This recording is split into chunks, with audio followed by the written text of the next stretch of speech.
In a perfect world, facts would deliver clarity. But when facts collide with stadium glass, not so simple. They ordered highly reflective glass, virtually guaranteeing that the stadium would be a death trap for migrating birds. The Minnesota Sports Facilities Authority was presented results today from a $300,000 study filled with facts. Key among them, 111 birds die each year flying into U.S. Bank Stadium.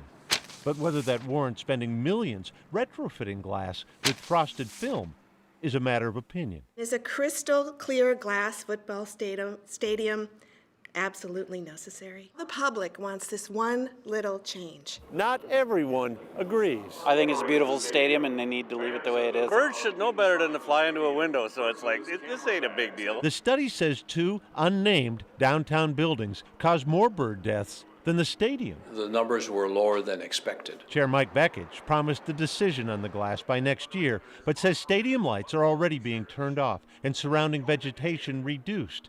The study's 2 other recommendations. When we look at the number of birds that are hitting the building, there's room for improvement there. 111 dead birds. It doesn't seem so bad. And still short of consensus. The glass should be altered. Boyd Hubert, Carol 11 News, Minneapolis. Good luck to the participants. Minnesota Audubon, which headed up the study, says it would like to release the names of the other downtown buildings included, but first wants to work with the owners to make their buildings more bird safe.